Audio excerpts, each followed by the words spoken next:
know, when the government attempted to amend the Freedom of Information Act, over 40 organizations came together and it forced them to recant from that position.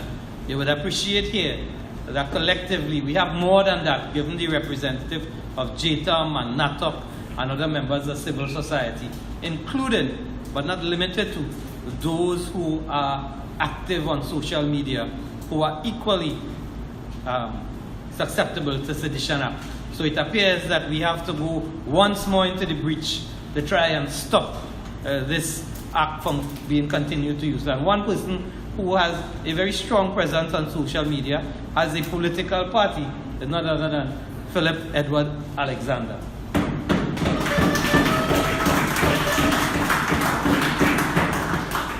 Thank you, Devon, and thank you everyone on the head table. This is not my first round table that I've sat on. I've actually sat on a round table with Keith Rowley, so I understand how he thinks a bit. Unlike those who spoke before, I have had to know what the Sedition Act was. I've had to read it and understand it, because I had a conversation with a financier of large political parties, and we were talking about the illegal drug trade in Trinidad and Tobago. He was telling me, forget that. We have lawyers, we have people on the bench. We're going to use the Sedition Act. They can't talk about we again. In other words, you can do serious crime in Trinidad and Tobago and use the law and the courts to prevent people asking the questions that were asked today of the Director of Public Prosecutions. Sir, you are the arbiter of prosecution. If you can pick and choose who to charge and don't charge with an equal hand, you should be fired today. You should be fired today. The Director of Public Prosecutions has brought the office of DPP into disrepute. Now, I have heard two of the speakers invite people to charge us. They didn't check with me if I was okay with that. I am not.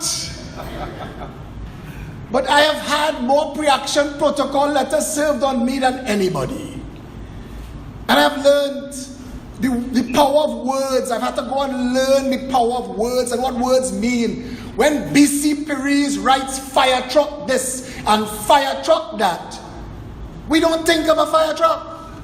But if he say the word, the assembly of 4 letters, fornication under consent of the king, if he uses those 4 letters, he is guilty of a crime.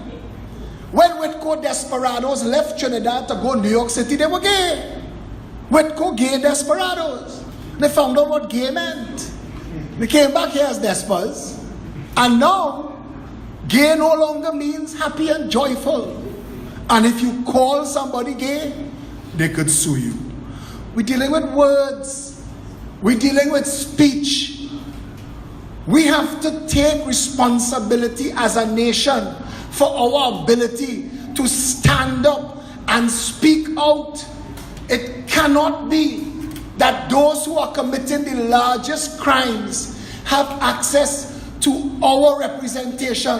That DPP works for me, as do every single judge in the courts, every member of parliament, the Progressive Empowerment Party, like everybody else on this table and in this room, I assume, wants a better life, and you cannot have that without essential rights and freedoms. Yes. And rights and freedoms are not a gift from the government. They are enshrined in the Constitution. No 2x4 political version of the PNM should be able to drag up such a badly drafted law. Because the lawyers here will tell you that. The Sedition Act is ridiculously written. You could be charged in this country for saying something that people say is annoying language. We don't have an obscene language charge. When Fazir Mohammed asked me, how I could call the Prime Minister a jackass. I said, but he is. And the whole nation will eventually see. But I asked him to ask the Telecommunications Authority of Trinidad and Tobago for the list of words that we can't say. Where's the list? Many of our laws need to be repealed. Many of our laws are badly worded. Many of us sit here today in the false comfort of a security that does not exist. We do not have free speech as long as those with badges and authority could come and take away your freedom. We, the people of Trinidad and Tobago, need to stand together. And like those who have said before, I marched with Keith Rowley for Section 34. I left that round table when I realized where they were going. And he committed sedition, flowing from that as email gate. I say to Trinidad and Tobago, stand together, repeal the Sedition Act. Thank you.